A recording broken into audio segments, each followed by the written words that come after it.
뜻밖의 밝혀 KF-21 500대 도입 확정에 일본에서 난리 난 이유?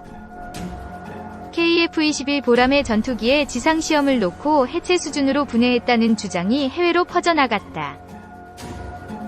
일본에서는 혐한 극우 유튜버와 일부 인터넷 매체가 이 주장을 소개하면서 KF-21 전투기 폄하에 가세하고 있다.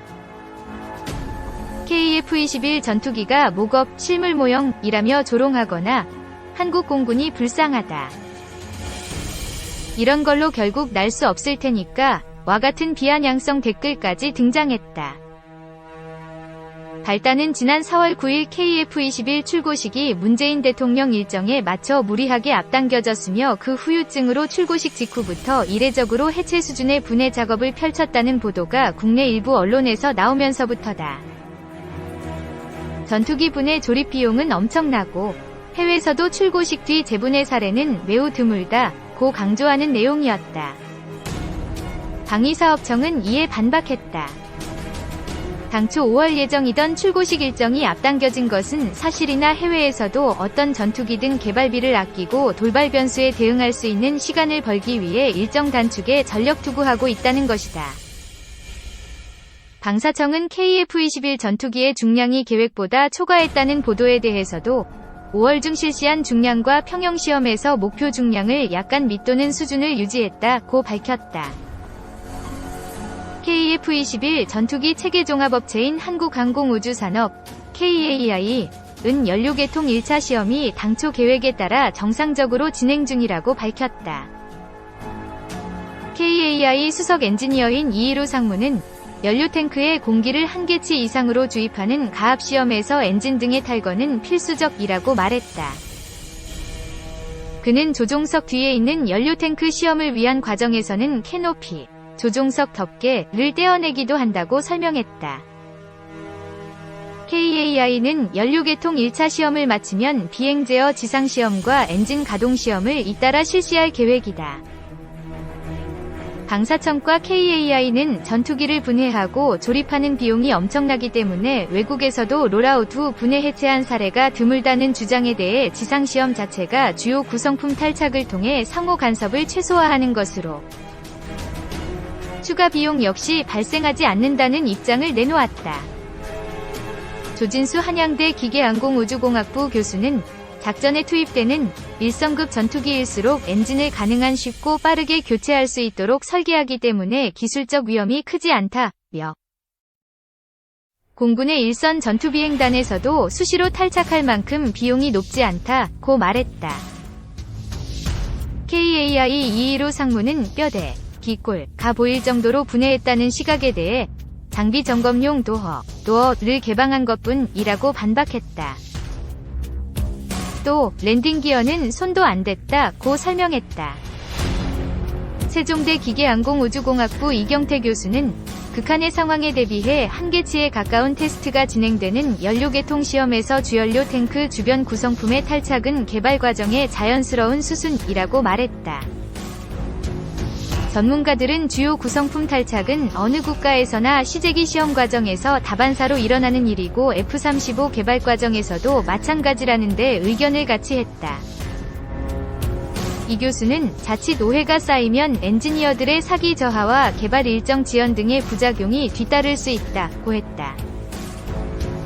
조진수 교수는 전투기 개발의 일정과 진행 상황을 공개할 경우 R&D, 연구 및 개발 관련 정보가 유출될 가능성도 있다며 이번 기회에 주요 무기의 개발과 정보 공개에 대한 범위와 한계를 미국과 유럽 국가들 수준으로 명백하게 정할 필요가 있다고 말했다. KF-21 보람의 출고식에 외국 대사 집결, 수출길 열리나. 우리나라의 첫 토종 전투기 KF-21 보람회가 9일 처음으로 공개된 가운데 여러 나라에서 온 외교관들이 행사장을 찾았다. 일각에서는 KF-21을 도입할 가능성이 있는 나라들이 외교관들을 보내 수입 여부를 타진하려는 의도라는 해석이 나온다.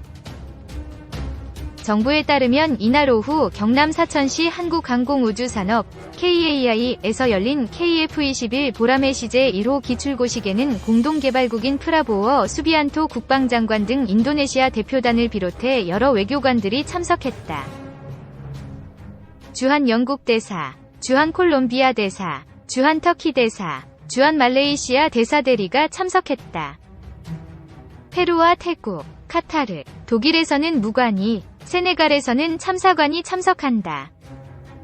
이들은 KF-21 도입 가능성이 있는 국가 중 가운데 초청에 응한 외교관들이라는 게 정부의 설명이다.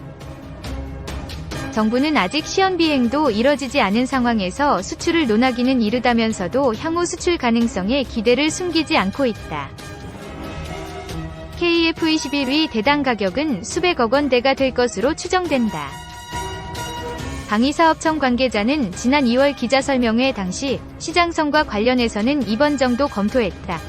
며 연구기간에 따라서 차이가 있지만 KF-X가 가진 능력과 시장에 있는 항공기들, 전투기 보유국 중 교체 수요가 있는 나라들을 고려했을 때 사업 착수 전에는 300에서 500대 수출 가능성이 있다고 얘기했다고 밝혔다. 이 관계자는 내년에 시제기가 비행하면 본격적 수출 상담이 될 것으로 보고 있다. 며 각종 무기 수출 상담에도 적극적으로 소개해서 한국 항공우주산업이 마케팅을 벌일 계획이라고 말했다. 물론 수출 경쟁은 치열할 것으로 예상된다.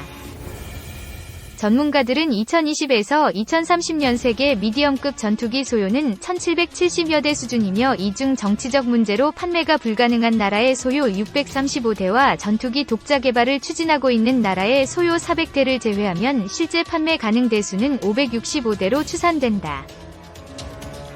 이런 시장 환경에서 KF-21은 라팔과 타이푼, F-35, F-16, F-18, 그리펜 등 기종과 경쟁해야 한다. 게다가 미국 보잉사의 최신의 전투기 F-15EX 역시 강력한 경쟁자로 평가된다. 3. 한국형 전투기 KF-21 디지털 트윈 설계 다소 시스템 3D 경험 키운다. 한국형 차세대 전투기인 KF-21 설계에 메타버스가 활용됐다. 가상세계에서 놀고 즐기는 공간인 메타버스가 전투기 설계에 응용될 수 있다는 점은 향후 관련 시장에서의 확장성이 무궁무진하다는 의미이기도 하다. 특히 정부에서도 산업 진흥을 위해 노력하고 있는 디지털 트윈, 과의 궁합이 탁월하다. 대표적으로 이 같은 메타버스에 대한 관심을 3D 익스피리언스로 확장하는 기업이 있어 눈길을 끈다. 다소 시스템은 8일부터 10일까지 3일간 국내 연내 컨퍼런스인 3D 익스피리언스 컨퍼런스를 온라인으로 개최했다. 버추얼 트윈으로 가속화하는 지속 가능성을 주제로 진행된 컨퍼런스에서는 3D 익스피리언스 플랫폼을 활용한 국내 혁신 사례와 최신 기술 트렌드가 소개됐다. 이날 컨퍼런스 기조연설에는 다소 시스템 코리아 조영빈 대표이사의 환영사로 시작해 검은색 위쪽 삼각형 한국항공우주산업 KAI 유경열 최고정보 책임자 CIO 검은색 위쪽 삼각형 경남창원 스마트그린 산단사업단 박민원 단장 검은색 위쪽 삼각형 해양쓰레기 전문 연구개발기업 포어시스 원종화 대표이사가 발표자로 나왔다. 전통적인 제조업 항공우주 산업부터 정부 주도 스마트 산단 ESG 경영 니즈에 따라 새롭게 등장한 기업이나 조직이 지속가능한 성장을 위한 새로운 표준은 무엇인가, 기술, 경영, 인재를 주제로 지속가능한 디지털 혁신 사례를 공유했다. 혁신 사례 중 다소 시스템 코리아와 한국항공우주산업 KAI, 이 한국형 차세대 전투기인 KF-21 시제기 개발 사업에 협력한 점이 눈길을 끈다. KF-21 시제기는 국내에서 독자 개발한 첨단 초음속 전투기로 향후 최종 시험까지 완료되면 세계 8번째로 초음속 전투기를 개발한 국가가 된다. 이 같은 혁신 사업에 KAI는 다소 시스템 코리아의 3D 설계 솔루션 등을 활용했다. 각종 테스트를 신속 정확하게 수행할 수 있었다는 후문이다. 유경열 한국항공우주산업 CIO는 전투기 개발은 기존 항공기보다 복잡하고 까다로운 부분이 많으나 디지털 연속성 기반의 최신 개발 방법론을 활용해 KF-21 사업을 성공적으로 추진할 수 있었다. 면서 KAI는 미래비행체 개발, 위성사업 등 새로운 사업과제를 준비하고 있으며 국내 유수의 기업과 새로운 미래 환경을 만들어 나가기 위해 노력하고 있다고 밝혔다. 이 같은 메타버스를 통한 지속가능한 혁신의 필요성이 재차 강조했다. 원종화 포어시스 대표는 다소의 3D 시뮬레이션을 통해 비용과 시간을 획기적으로 줄였고 이를 통한 업무 방식도 효율적으로 변화시켰다면서 실내 가상공간도 시뮬레이션 기술이 필수적이라고 추켜 세우기도 했다. 이어 국내 해양 쓰레기에 대한 대응이 아직 초기 단계에 불과하지만 신뢰성 있는 인프라와 인공지능을 바탕으로 수집 분석된 플랫폼을 구축할 것이라면서 이를 통해 현실감 있는 가상공간을 실현하고 해양 쓰레기 시장을 이끌어 나갈 것이라고 포부를 밝혔다.